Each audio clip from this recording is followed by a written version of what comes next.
Hello, hello. What's going on, everybody? Welcome now, Stock Trades. This is my mother here. I'm just kidding. No. All right, guys. How's everybody doing? I hope you guys enjoyed that one.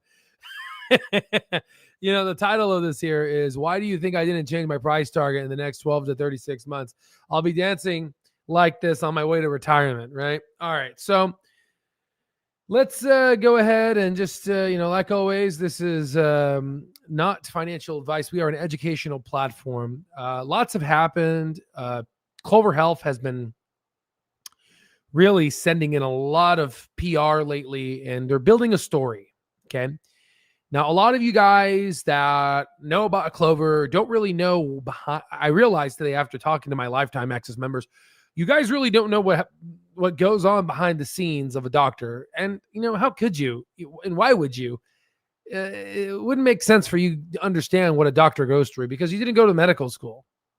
And if you think that trust me when I say you don't know. You really don't know what a doctor goes through. And that's someone who's been in pre-med and then gotten into med school. What I thought I knew as a pre-med is completely different than what I know now. And I bet you by the time I'm an attending, what I know by then is going to be completely different than what I know now. So I'm going to explain to you my years of experience clinically. And we're going to go ahead and talk about what they just released today. And so we will talk about this. But before I do that, I'm going to just make sure I look at the lineup here. Okay. So I'm going to be publishing a paper. This is going to be a peer-reviewed academic paper for an academic journal. It's going to be tentatively titled, I'm still working on it. This is just a little draft here. But the paper, I'm working on the math. I'm going to be deriving the VIX. So, it's fun. It's kind of funny. We talk about, a lot of people talk about VIX, right? What does VIX actually mean? The volatility index. And, it's obviously, it's gone up a little bit, a little bit, right? But what is it and how is it measured and what's the mathematical derivation and how can we apply it? Most folks don't know this. They don't know how it's computed. So this paper is going to be talking about that along with the forward returns when the VIX is over 50 for the outcomes within investor psychology. This will be in a peer-reviewed publication. I think you guys now are starting to realize that, again, I am an academic, future physician. I'm a scientist. You guys are realizing that, the stuff we talk about is it's all math, right? And I think now as time progresses, you guys are going to see the picture. And this is the beautiful part about scientists is they see before others, which is pretty cool. And that's what I basically try to teach my Lifetime Access members. But I'm going to go ahead and, instead of like reading this, you can pause the video and read it yourself, but I'm going to pretty much discuss it. So today, Clover Health, and I'm just going to talk about this here. Clover Health released a announcement, a PR. Let me just pull it up here. You can see Clover Health. And they essentially released this showcasing their new clinical support decision-making tool. And they said new generative AI capabilities help physicians prep faster, manage complexities, and deliver high-quality, value-based care at scale. Value-based is key because that's where we're headed. Clover's already there, and everyone's going there. Okay? So let me just quickly, before I start, let me go to the comments real quick and just, how's it? How you doing, Master? I'm so sorry for keeping you up late. I'm really sorry, man. My computer was updating right in the between of. I'm just so stupid.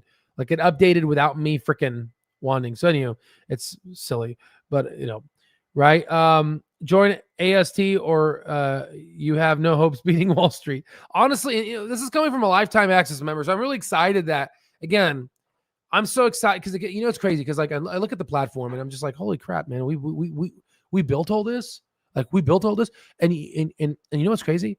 Like when you work on something little at a time, I don't work on it a little, I work on it a lot, but like after 4 or 5 years, you look at it and you're just like, holy shit, like wow, you know what I mean? So it's been an honor. Okay, it's really been an honor. You guys have no idea how like holy shit, like we're doing things that public health people would dream of doing, and we're doing it. So, it's happening, right? It takes time, but it's happening. All right. So I'm so sorry. Master the Chin. I'm really sorry. I was thinking about you. I'm like, damn, man, Master needs to go to sleep. God damn it, dude. Yeah, I'm really sorry, dude. I'm really sorry. I shouldn't use God word in vain. I'm sorry there too. Alice, come and give him a few more minutes. I'm sorry, guys. Thank you. All right. So let's just kind of reading the comments here. Master, those are strong words about peaking Asian. What's going on? By the way, nice body, man. Love those legs, man. Strong legs. Master, all right, Al, can you explain Counterpart? It's okay. Yes. Why is Counterpart free? We're going to talk about that. Ooh, very good question. The thing, Nacho, right? Nacho Libre. All right, give CP away, get hooked, and then charge. Like a drug dealer, Nacho. I mean, that's a nice way of saying it. Al, tell them what Peter said. Oh my God. I gotta, you know what? I'm just going to say that first, actually. This is like breaking news. So I'm going to say that first before we start, because I'm going to forget. So B-Rob, wherever you basically go regarding how big the Twitter follower is, the Twitter count, who it is, the CEO, the president of the United States, QAnon, whatever have you, B-Rob is always there, right? B-Rob is always there. I say this, and I'm very proud. I'm a supporter of this. In fact, I'm going to go ahead and I'm going to say, let's celebrate ripping asses, right? So, so B-Rob, and believe this, it's crazy, right? You see this, Michelle? Right. And by the way, tell your son, we sent him a care package. So hopefully he gets a care package. Right. So, but B-Rob, by the way, this is from the CFO. He has a post about something. I don't know. He was talking about something, and I forgot what it is, because how could you remember? So I said this was did I say this was insightful? This is a very insightful, incredibly insightful. Okay. So B-Rob said, time for CLOV to rip asses. Okay. And then Peter, man, I freaking love Peter, dude. He says, B-Rob, absolutely! Exclamation point. We can and are what? Ripping some booties, right? So thanks for the support. Honestly, in my over 14 years in the stock market, I've never seen this before. This type of retail advocacy. And, it's really an honor to be part of it, because I think it's about time that we get in there and talk. But, holy shit. I mean, like, this guy's bullish, right? I mean, if this doesn't demonstrate some form of, this is, by the way, my next statements have nothing to do with Clover Health, and they're not by Clover Health. This is just me. These statements like this, maybe this is, especially with all his postings, it might be a signal that they're going to be cash flow positive, right? So that's pretty cool. Shout out to Shant here. It's really cool. I don't know these folks here, but yeah. All right. So that's kind of funny, right? So anywho, let's go to Counterpart Assistant. I just wanted to share that with you. B-Rob insisted, and I just find it something to talk about. All right. So what the hell happened today? What did they release? Okay. Well, I am going to explain to you, before I even tell you what they released, I'm going to explain to you the background knowledge of what it takes to essentially be a doctor. Do you have 8 years? No, we have to explain in the next couple of minutes. Okay. So Let's break it down to the best of my ability. So when you go see your doctor in clinic, you sit down in the waiting room and you're just like, man, this is some bullshit. What is this guy doing? Kicking his feet up? No, the doctor's working his ass off. Then you come in to your room and you sit and you wait there. You're like, man, more waiting? And then the doctor walks in for like maybe less than 5 minutes, maybe 10 minutes, and he talks to you, asks you a few questions, and then he walks away. And you're like, that's it? That's it. I paid a copay for this guy? Like, what? And then you start cursing out the doctor, right? You just start cursing out the doctor. You're just like, man, I don't like this doctor. Maybe RFK Jr. was right. I don't know. You just start talking like that, right? And no, he's not right by just my stance, but you just start getting upset. You're just like, man, what the hell's going on here, right? So let me tell you the background of what the doctor does, because trust me, the doctor is working hard. Doctor wakes up in the morning, sees all of the patients, including you. He comes into work on average 30 minutes early, or he reviews this at home. Some doctors come cold clean, and those are the type of doctors that tend to be late. So don't do that for all the future doctors out there. Don't do that. But what the doctor does is, let me just stand up here. Let me increase the height of the desk here. Let me stand up and talk. So essentially what the doctor does is he looks at the notes and he says, why is this patient here? Okay. So what is the first thing I like to look at? I like to look at the last note. When was the last time this patient came to my clinic? Okay. Oh, he was here for X, Y, and Z. Okay. What did I give him? What medications is he on? So that right there tells me kind of who the hell this patient is. Okay. The next step is, why is he here? Oh, I told him to come here for a follow-up. Oh, no, he just showed up. Why is he here? Medical assistant, please go ahead. Tell him, and the medical assistant tells you he has a headache and he stubbed his toe. Okay, got it, right? Or whatever, right? There is a reason why the patient comes, right? And but then all of a sudden, that's all you get to. You don't got time. Patient's gonna, talk. I worked with a family doctor, right? So and he retired, man. Oh, God bless his heart, dude. So he went in and he used to complain to me. I really was his therapist, he's Michelle. You're gonna realize doctors are gonna start complaining to you as a third-year medical student, and you just have to be their therapist. They're gonna start just complaining. They're gonna say, they're gonna because they are upset. So they don't. Yeah, just nod your head and be like, "Wow, yeah, exactly." Just nod your head and just be a third-year medical student and shut up, right? So it's okay. Just nod your head and shut up. Right? Okay, all right. Even if you don't understand what the hell they're saying. All right. So the point is,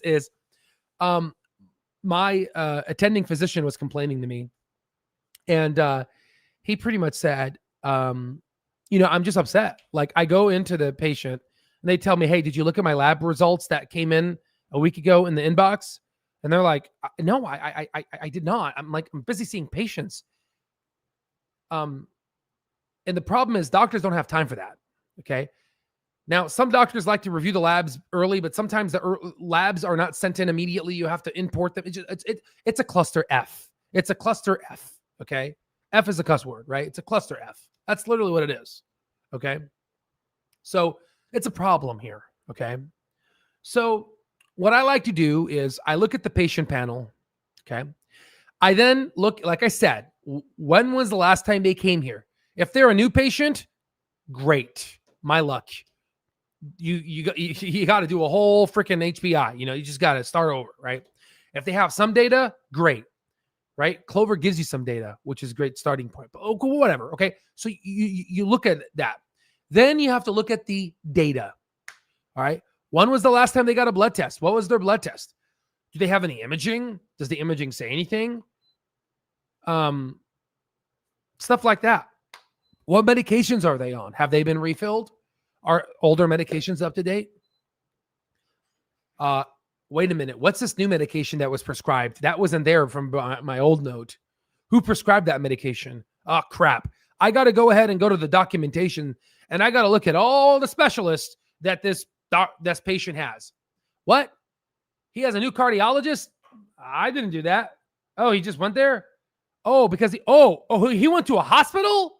He went to a hospital, had a recent hospitalization. They did an echo. They found that he had heart failure. Oh my God. And then they went to a cardiologist from the hospital, set up that appointment for the cardiologist. And now he's seeing me, and the cardiologist prescribed him some medication and did this and that and this. Oh my God. Right. Are you starting to see the problem here? Are you starting? Again, I'm trying to explain to you the situation, right? You review the documentation. You're like, oh my God, what did the cardiologist say? Okay. Then you got to review the nephrologist. The guy has chronic kidney failure. Oh my God, he's about to start dialysis soon. Monday, Wednesday, and Friday. When was his last dialysis appointment? Right? Oh, and what did the hospital say? The hospital say his A1C level was 6.9? Ah, shit. He's starting to become diabetic. Right? Oh my God. There's a lot of concerns here. And guess how long this is called a level 4 complex patient, maybe even level 5, right? Who knows, right? Level 4 is a CPT code on how family doctors bill for their time, for the RVUs, approximation anywhere between 1 to 3, right? RVUs per patient, depending on how you code. Okay. Now, all right. And that, okay. So, and you might have to put that on ChatGPT to explain to you what that means. Okay. All right. Now listen, okay. I'm giving you the inside scoop behind the curtain of what a doctor does, right? And you'll know more than anybody on StockTwits, let me tell you that, right? And any of the dumbass analysts on Wall Street, okay? Shout out to Peter Lynch, One Up Wall Street. That's how you win, okay? You invest in what you know, okay? Now listen. So you got all these documentations and you got all these things and you're like, okay, I have all this information. It's already been 15, 20 minutes. This patient is complex. They've been through a lot, okay? A lot. So then you walk in to the patient and you ask him a few questions. What brings you in here today? Okay, it's this. All right, well, I see you have this. Let's go ahead and put you on this. Let's get you on this. Let's get this new lab right now. And we'll go ahead and order this. And then I want to see you in 2 weeks or whatever. Okay, bye. The patient doesn't know anything that what the doctor did. The patient is like, are you serious? Is that all I get with the doctor? And a good doctor would do a physical examination just so you can touch the patient, even if you don't need to touch the patient. In some instances, you don't really need to touch the patient. But the biggest complaint, again, this is for subspecialties, for family doctors, you always need to touch the patient. But like I've heard this many times, and you know what's crazy? He walked in the room for 2 minutes and he didn't even examine me. He didn't examine me, right? And they have that. And we laugh at that because it's like, girl, do you even know how much time I spent? By the time you were waking up at 6 a.m., open up with your alarm, I was examining you since then, with all your lab results and everything, right? And that's the thing. That's the stuff behind. But the problem is that takes time, right? So now let me show you So now that you know this, right, what is business? And, a successful business takes a friction point and removes it. Like, for example, our Al Stock Trades business, it takes the friction point of data. It's expensive to get this data. Well, now you can get it for lifetime access. Okay. Right. You want to go ahead and get a Bloomberg terminal? Okay, go ahead. Pay $2,500 a month for the rest of your life. Spend $30,000 a year. Be my guest. Right. But the beautiful part is we remove that friction point, which is the cost of data. The second issue is okay, fine. Okay. I have all this data. What does it all mean? We have an educational platform. You see? So you have friction points, and a good business removes friction points and causes things to be better. Right? So what is the friction point for healthcare for doctors? Well, I have 18 to 25 to 30 patients to see today. Right? I don't have time to pre-round on all these freaking patients every single freaking day.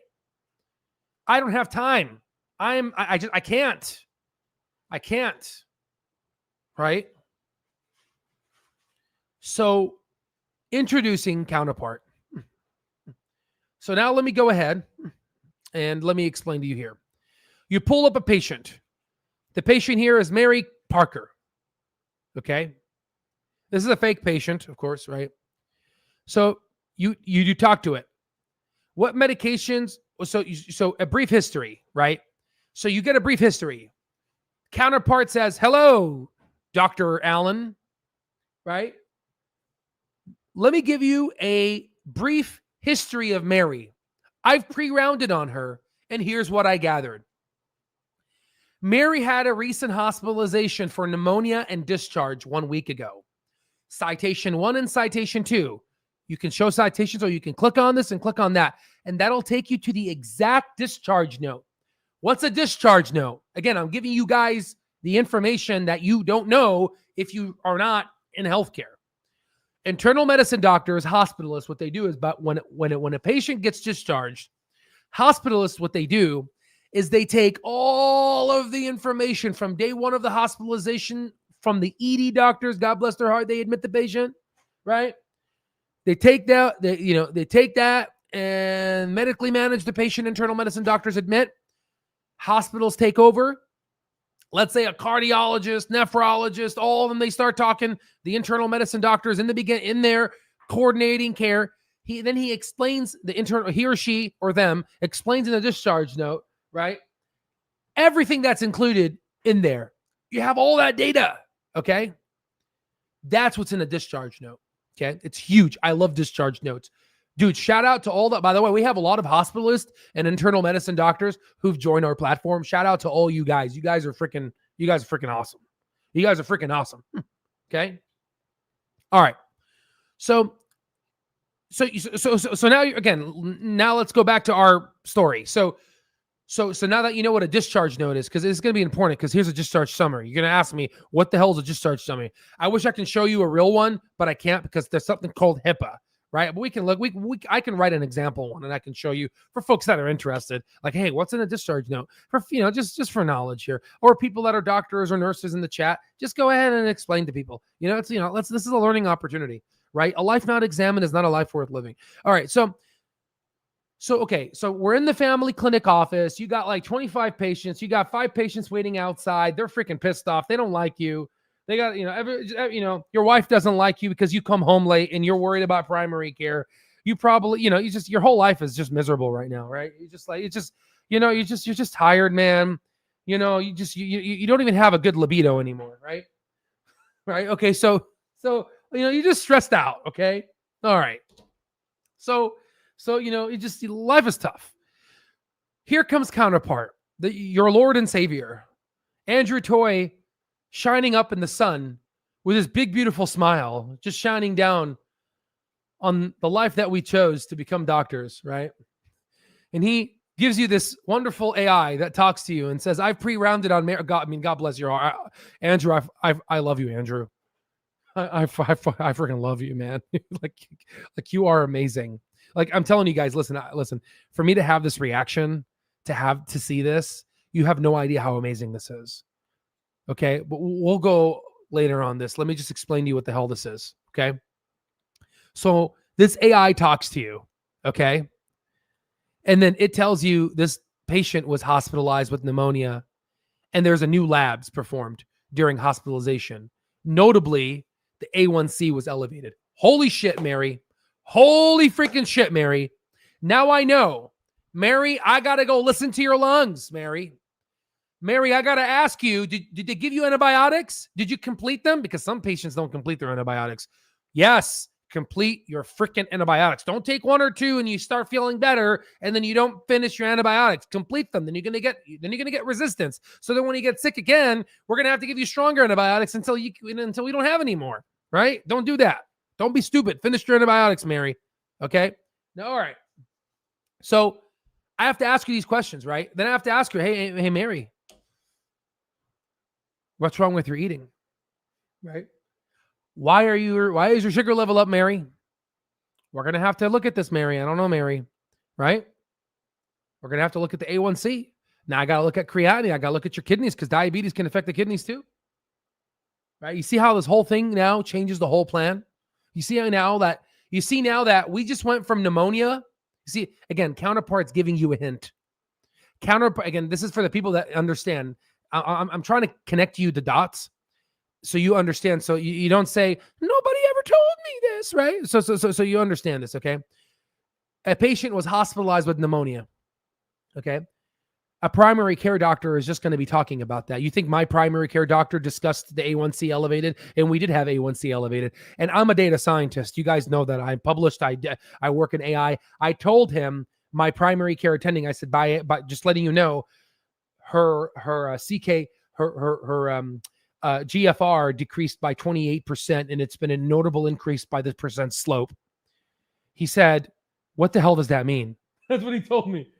And I was like, it's still relatively stage 3, but it's crossing into stage B. It's becoming worse.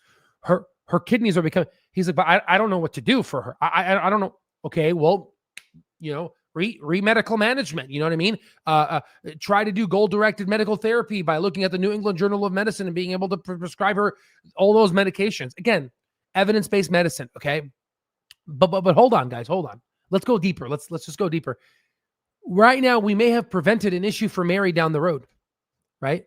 Now that we realize Mary's A1C is 6.8, what happens if she's pre-diabetic and we catch her before before the beta cells and the pancreas go bust? We catch her early, and then we can go ahead and help her not become diabetic. Well, all of a sudden now, you just basically did your job. You treated the pneumonia, and you went on to prevent a disease. Preventing disease does what?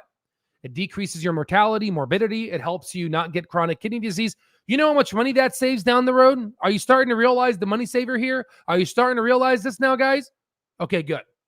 But forget the money saver, forget the MCR, forget the intrinsic value, forget the stock price. Let's go back to the doctor because, let's try to help doctors, okay? Screw the money for right now because the money's going to be there, right? But it's all about the doctor right now, okay? So now the doctor comes in and the doctor says, shit, she was hospitalized? Okay, hold on. What medications was the patient discharged on? Because I need to know what medications they're on. Because you know how annoying that is? This is called a medication reconciliation, right? This is called a medication reconciliation. You know how annoying that is? Hey, Mary, because sometimes you have to, hey, Mary, what medication were you discharged on? I don't know. I think it was Mida something, metformin. Yeah, I think so. I don't know the other one. I really don't know. Kleenex. You mean Keflex?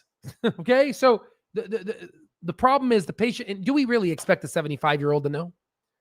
Do we really expect the 75-year-old to know? This is our job, right? And yes, patients need to take identity of their own healthcare, but that's our job, dude. Okay, you know how hard it is to go find the medications that they've been discharged on? I gotta go and click the documentation button. Click. Then I have to go click on import data from hospitals. And then I got to get the data. You got to get the freaking discharge note first, right? Then you got to click on the discharge note. You got to scroll all the way down to medications discharged with, right? And you got to go and read all through the discharge notes to search for the data. I don't want to search for things. I don't have time. Remember, I have 25 to 30 patients to see that day. And every hospital is different. And every hospital doesn't even give you the data. You think I got time? I'm going to quit. It's over. I'm done. Right? You see how hard this is? So then the doctor asks, again, shout out to the people that created this. They did this example on purpose so you can see how powerful this is. All right, let me just clear my throat here. Okay, so they ask, what medication was the patient discharged on? Metformin, great. That treats, by the way, that's for diabetes. Keflex, for folks that don't know, this is an antibiotic. It's Ceflexin. It's a first-generation cephalosporin, and it's used to treat Pneumonia, I had to look it up because I have again, medical school, they teach us the pharmacy name. They don't teach us they teach us the drug name. They don't teach us the company name. So I had to Google it here to look at the actual name. It's Cephalexin. All right, so then it shows you the citations. Patient presented with hyperglycemia, stabilized prior to discharge. No acute complications were noted at the time. All right, so what the hell did we just see? We just basically, within a couple seconds, we got rounding on Mary. We realized that Mary is most likely here because she was recently hospitalized with pneumonia, discharged a week ago, and she's probably finished her dose of Cephalexin. She's probably finished her antibiotics. She's here to follow up with me to make sure her pneumonia is gone. At the same visit, what I would like to do, because I like to save patients copays, I like to go ahead and I like to address her potential diabetes because now she's on metformin. The problem is patients are sick in the hospital. You really think they're going to understand what the internal medicine doctor is going to say? Browning in the morning? She's not going to understand. She's sick. She's coughing up, mucus probably. Her SpO2 is probably it's shit. It's not good. Okay, it's not good. So then you have to explain to her, listen, you really got to start taking this medication, metformin. You have, potentially diabetes. We'll check an A1C 6 months from now and we'll go from there. Okay. I want you to follow up with me right now and we'll monitor this. Let's try to go ahead and incorporate the DASH diet or the Mediterranean diet. And let's try to go ahead and help weight counsel you, et cetera, et cetera, et cetera. Okay. So there it is. And honestly, now that I'm a bit scared, I want you to start recording your blood pressure. It was a little elevated now. I want you to start recording it at home. And next time you come, bring me a list of all of your blood pressure recordings so I can see. So I'm a bit worried. Okay. I want to do a more holistic approach. Okay. So we start talking, but I forgot to tell you guys, for all my Al Stock Trades people, wait a minute, start Scribe. I got to press this button. So now I got all this briefing. I go in the room and I talk to Mary. And by the way, as I'm talking to her, the AI Scribe is listening. And the AI Scribe is going in and taking that information and putting it in an HBI format where I don't have to do any work. And then on top of it, it's going to give me suspected diagnosis. Oh, diabetes. Why? Because elevated A1C. Hypertension. Why? Because her blood pressure's been up.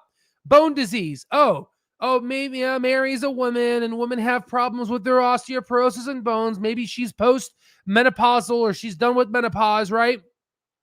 Common endocrine disorder. What is that? Let me look at that.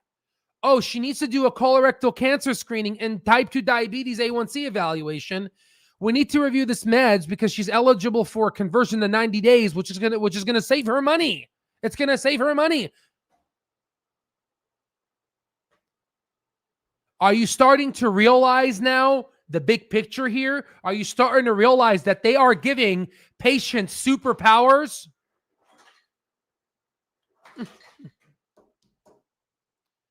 Okay, now let's go further.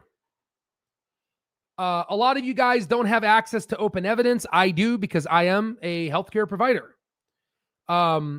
Actually, you can use it without logging in. So let's just do that. So you guys can do the same thing. Follow up. All right. So let's go ahead and ask a simple question. So let's pretend like we're going to the medical chart. We have to go to the medical chart on the electronic health record system. And let's ask a, simple question. A1C is 6.8%. What do I treat with? So there it is. We'll ask a simple question. You see how I took the data from the chart and I had to input it into open evidence? So it says here, hemoglobin A1C 6.8. The recommended treatment if for non-pregnant adults is to initiate lifestyle modification, which is what we talked about, DASH diet and all those other things, and metformin at first line pharmacological target. Okay. And then it tells me all this other stuff. Okay. A hemoglobin should be monitored every 3 to 6 months. If you don't recall, I said that we'll follow up on your hemoglobin H1C in 6 months. You see how because I'm fresh. I'm fresh from medicine. I'm everything I know is evidence-based, right? I'm an evidence-based physician, right? Everything I know is I follow the guidelines set forth by, for now, right? And I got to update myself on all the freaking guidelines, right? So, being a doctor is tough, but this open evidence helps. But let me tell you the difference here. Open evidence, here we have a problem here, okay? You see how, okay, what? Oh, yeah. Because I wanted to look at the article so I can look at the article. But again, I already did that in medical school. We're not doing that anymore. I want to throw up. All right, so listen, right? Studied a lot, right? You see how I went ahead and copied the information from this picture? Let's call this picture my electronic healthcare record system, right? You see how I had to take this data and I had to put it into open evidence? So you can argue, is open evidence connected to my electronic healthcare record system? The answer is no. The answer is no. I have to take the information and I have to copy it and I have to input it into open evidence. Like, don't you wish you could just live your life without having to copy something into ChatGPT? Don't you wish that it already knows? Well, that's what Clover Health built with the concept of Vertex AI. The difference between open evidence, and I'm going to explain to you why I'm talking about open evidence, because open evidence makes open evidence makes $50 million and now is worth $3.5 billion in the private market, which is a price to sales ratio of 70. Okay. For it to make 50 million and for it to essentially not, it's an AI agent built for physicians, but the physician has to take the information and put it into open evidence. Versus Counterpart, you don't have to do that. The patient data is already in there. So essentially what's happening right now is, and I see a lot of doctors, they're taking all this patient information and they're dropping it into ChatGPT. And to be honest with you, that's not correct because that's not HIPAA compliant. Open evidence is HIPAA compliant and also Counterpart is HIPAA compliant. The problem is these doctors are what's the word? They're starving. They're starving for help. They need help, right? So they're taking all this clinical information and sometimes they copy tables, and copying tables and putting them in ChatGPT, you don't get all the tables down correctly. There's a format problem, right? So what ends up happening is, you might get some error and not know it. Then you have to go to the original source of what the garbage dump that you did. Like essentially watch, let me show you. Let me show you. I'm going to go ahead and I'm going to copy the text of this whole screen. So now I'm going to take this. I'm going to take this, and I just copied the whole screen. I just did a whole. This is what they do. They do a whole data dump. This is like Chinese word in here. Does this look like safe to you? And they put it in ChatGPT. Let me go ahead and put this in ChatGPT so we can illustrate an example, right? Obviously, I'm not distorting and destroying any patient information because all this is public. I'm going to say, and you have to tell it, I am an MD fam doc. Please tell me what I should do. And you put this data dump of just garbage, and you're hoping that ChatGPT can help you. So then ChatGPT says, recent hospitalizations just started a week ago, A1C, key points, medication review, diabetes management, hypertension, next steps, continue this, cephalexin, blah, blah, blah. You see the problem here?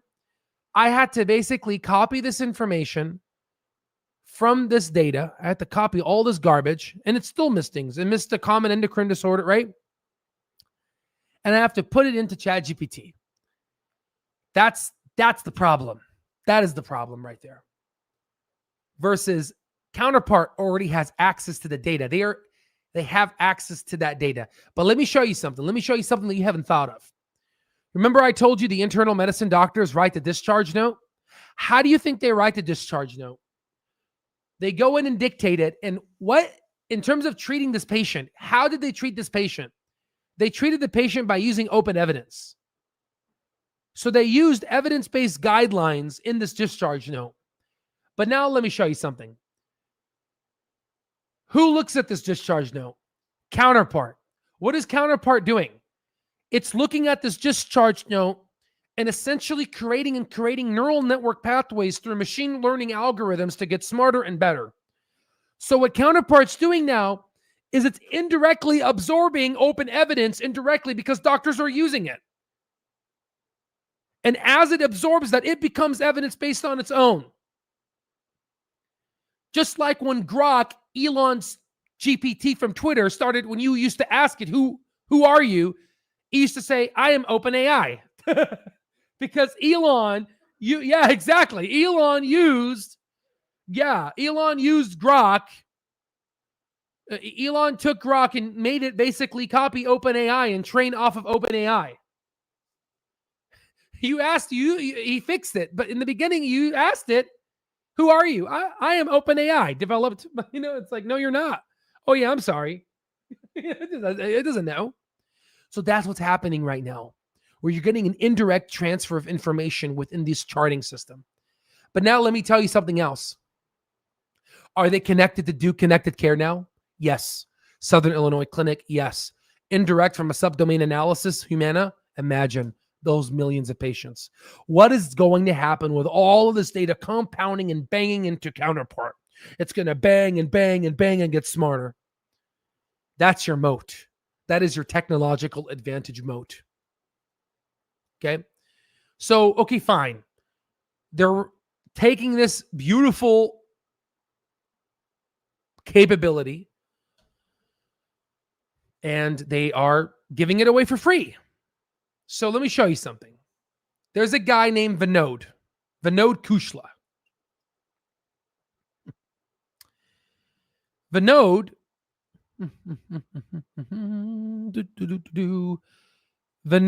a couple days ago, maybe a month ago, honestly, time is hard. It's called situational awareness. I want to read this. Okay, so hold on. I'm just going to have to go to replies. I got to just go to replies real quick and just see if I can find Vinod here.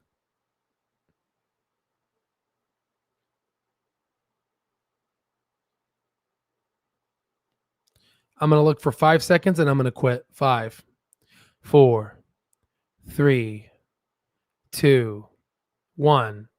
One more second. I quit. All right, let me just explain it to you. Okay. So there's a guy named Vinod. Okay. And Vinod invested in a company that scribes and does HPI. If you have Counterpart giving it away for free, why would a doctor now go and pay for it? Every technology becomes deflationary. Do you remember who used to scribe for doctors? It used to be called a scribe. That was one way to go to medical school, is become a scribe for a year, right? And apply to med school. And you get paid for it too. It's like, $25,000, $30,000, $40,000. You know what's crazy? I'm going to feel like I'm going to be old to my kids. I'm like, back in my day, I used to work with a doctor in medical school, and there was a scribe that followed him, and he typed in everything he said. We literally, and it's really crazy, we had a doctor talk to patients, and the scribe typed in everything the doctor said and put it in an HPI format. Some doctors couldn't afford scribes, but the one that did felt like they were king. You know what I mean? It was good work. But guess what? What happened to those jobs now? They're all gone. That $30,000, $40,000 job is no longer existed because it became deflationary. Now it's literally becoming cheap. So what Clover's doing is it's creating these ancillary things to help accomplish the goal of reducing costs. And it's putting it into packaging, which is the Counterpart, which is making it free. And then what ends up happening is this creates a moat. Because think about it. If this is how you do your clinic now, and if your AI, if this is all, listen, let me explain to you something, okay? I don't think you understand what I'm trying to say here, okay? I'm going to be very clear, okay? And please, if any doctor is listening, please comment if you agree with me. I'm just going to tell you from my angle. This technology right now that you see right now, this technology here, this Counterpart, this is a behavioral change technology. What does that mean? I will change my behavior because of this technology. I will wrap how I practice medicine based on this technology. My practicing medicine habits are going to change and mold around the crevices of Andrew Toy's technology. You understand what I'm telling you? It's going to be a point where I cannot live without this technology. Go buy a flip phone and go tell me if you can do your job. It has become wrapped, ingrained. You cannot live without it. Sorry, what, Michelle? Michelle's so cute. She's like, it gives more time with the patient. Yes, yes, we know, Michelle. Yes, okay. She's still in her honeymoon phase in medicine. Okay. It gives more time to the patient. Yes, no shit. Okay, duh. But I'm being mean to her. Am I being mean? I'm sorry. Yeah, she's in her honeymoon phase. It gives more time. You know, do we really want more time? I'm just kidding. I'm kidding. I'm this is a late night joke, right? It's 9:29. We're talking about stocks. I mean, come on, we got to joke around, right? All right, now, okay. So now that you got this, and this, you know, you understand the background, right? Let me. So now that you understand, I will change my behavior. I will wrap like everything that medical school taught me. I will include, like, you don't understand this. How do I explain this to you? I don't know how to explain this to you. I don't know how to explain this to you. I don't know what to say this to you guys. I will not practice medicine without this with me. You understand what I'm telling you? Right? Do you understand what I'm telling you? If this thing turned off during my clinic, I would be late. If this thing turned off in my clinic, I would literally tell my patient, I'm sorry, we're experiencing some technical difficulties in our technology right now. Things are going to take a little longer. We're slammed. And I will literally probably end up leaving an hour to 2 hours late because of if this technology were to break. Are you seeing how sticky the business model is now? Please, Andrew, have more servers so you don't have any downtime, because if this shit breaks, we're screwed. Well, that's it. We're screwed. We got to go back to med school. You know, we forgot how to work because, you know, we forgot the old way. Right? Let me give you an example. One more. Okay. Pretend right now you are trying to write a research paper. You got to go to the library and you got to go find each book. And you got to go to the alphabet systems and all the elderly people. You guys know what I'm talking about, right? Not to call you elderly, right? What do you do now? Well, you go to Google Scholar and you type in, let's say, I want to look at Albert Allen. Oh, these are my papers that I published. Wow, look at that. Right? Neurogenomics, disparities, artificial intelligence, neurosurge, et cetera, right? So, so there it is, right? So what, you know, you got all those papers immediately within a search second, right? Do you think you can go back? Do you think if Google Scholar didn't work for a day, would you tell me you would go back and change how you would go find the book? No, you would wait until Google Scholar turned back on. Okay. The point that I'm telling you is this is a change agent. This is a software that's going to change how doctors practice. Again, you don't understand this when they say this is built for physicians by physicians. I'm telling you right now, I will use this software every day in my freaking life. And whenever you have someone who says that, you have to think to yourself how sticky the business model is.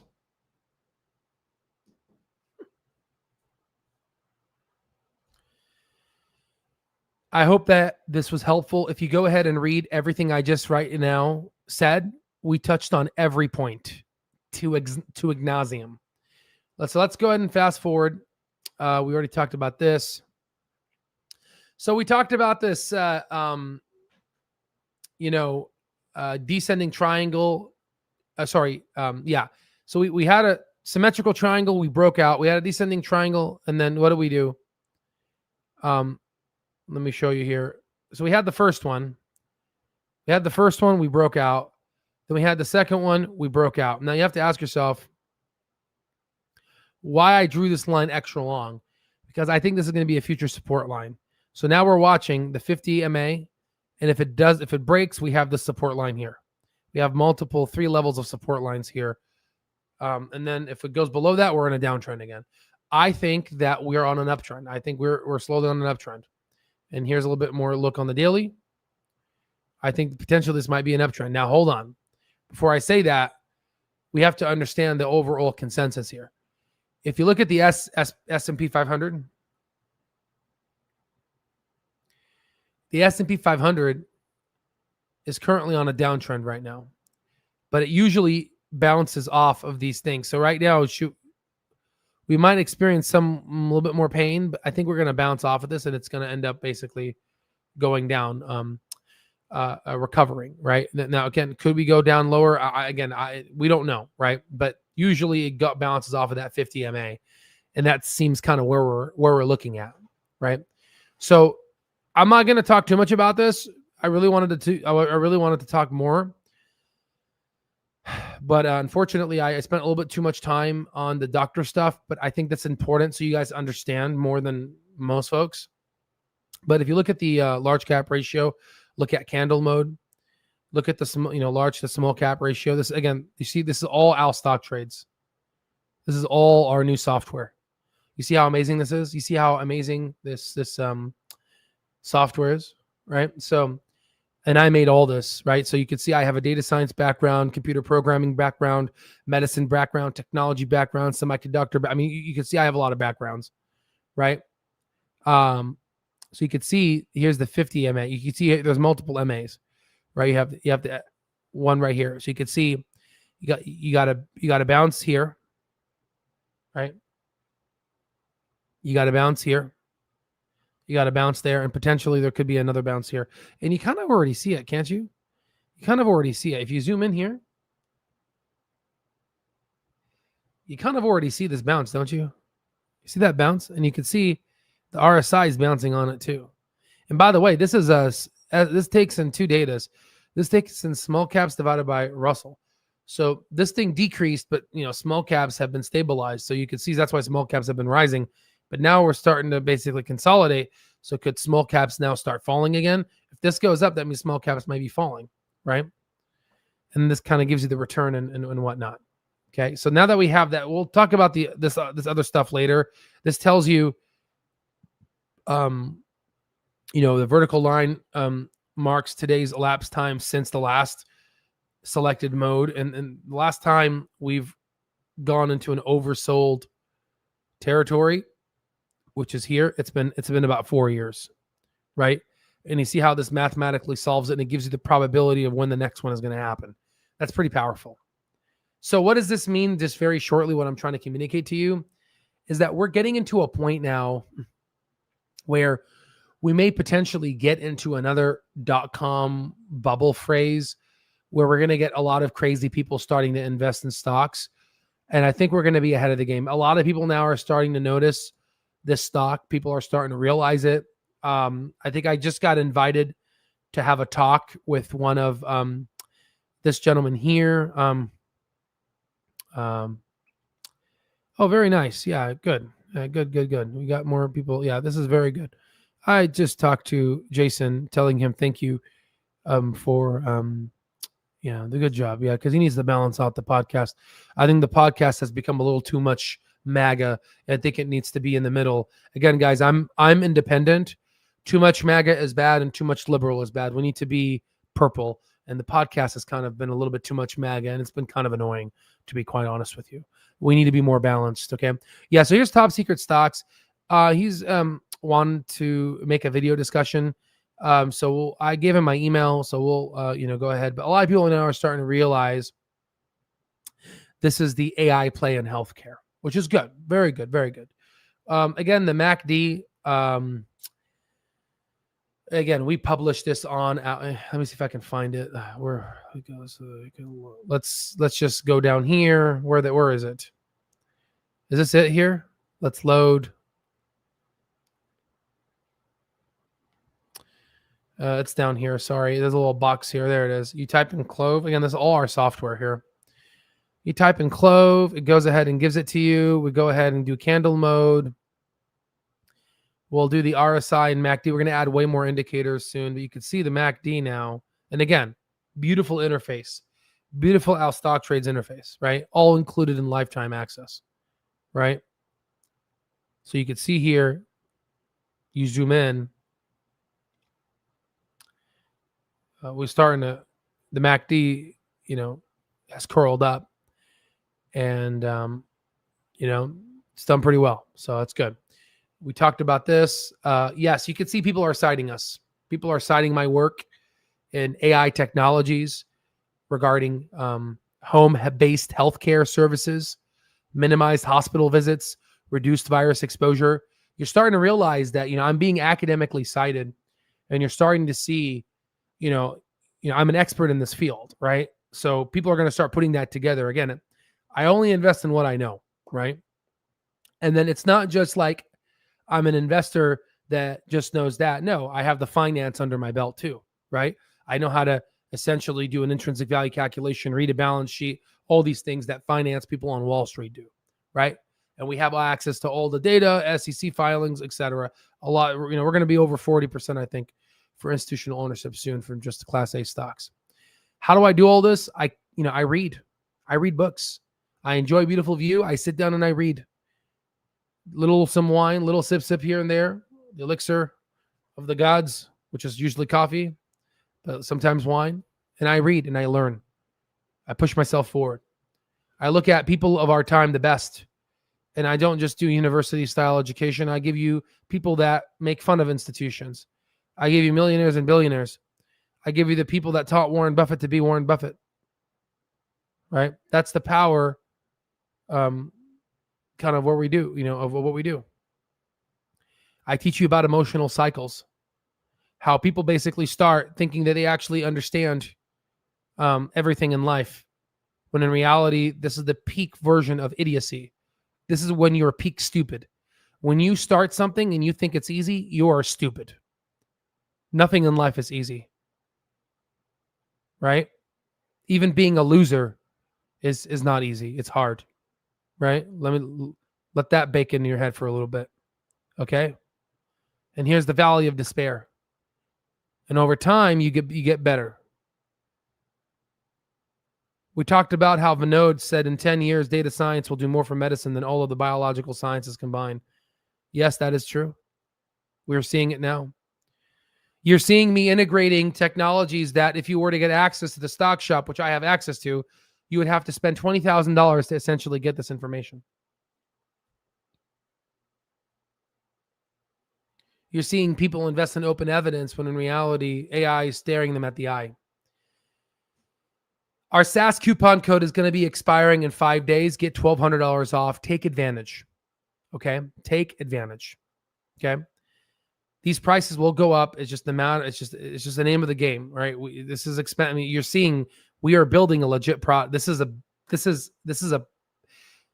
stock terminal, guys. This is not, again, guys. This is not a this guy's selling a course, bro. We're not a course. Yes, we teach you how to use this information. You needed education because education is what gave me an honorable path out of homelessness. Education is vertical mobility. You need to learn before you can, do things, right? Like, what do you do before doing something? You watch a YouTube video, right? You learn. What are you doing now, right? The problem is you need the data. We have the data, and we have mechanisms and AI technologies that process the data, right? So anywho, that's pretty much what I wanted to talk about there. I really hope you enjoyed this video. There's a lot of stuff here. I'm going to go through the comment sections real quick here because I want to make sure before I head out. Let me just see. Exactly. And that's what it's doing. This thing will now pre-generate pay. Exactly. You got it. You got it, B-Rob. And let's see here. Let me read this. P-Rob, you sound like a spokesperson for Counterpart. 48 people listening there will be at least 48 millionaires. Absolutely, man. That's going to be fun. I mean, that's why I have my money where my mouth is. I'm invested, right? And I'm not, soliciting this. This is something you should invest in. I'm not a financial advisor. I'm not licensed in anything that pertains to finance. So take what I say as a grain of salt, right?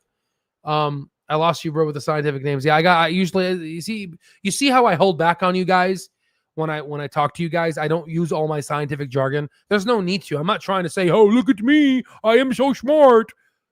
People that talk like that are stupid, honestly. No one will understand you. You got to learn how to talk to people, right? You got to learn how to dumb things down and be able to talk to people, because people have a 5th grade reading language. I can go ahead and sit down with you and increase my vernacular and then be able to basically talk to you in a very sophisticated manner. But then you guys are going to be, what the hell is this guy talking about? Right?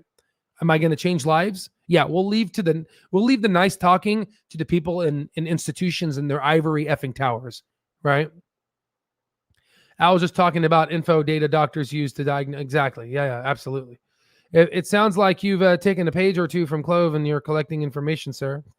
Right? He's a prominent VC. Absolutely. Amazing intellect. And, it's funny because we just pretty much bankrupt one of his companies. It is what it is, homeboy. You should have invested in Clover. Al should fly to Midwest for a meetup. Dude, honestly, man, I really want to, man. We got to do that. I'm just afraid of getting shot, It's crazy. America's crazy. We're scared of getting shot, right? Sad, my subscribers, I love you. Please don't shoot me. Please don't kill me, right? Look at everything I've done for you guys, right? I helped you, right?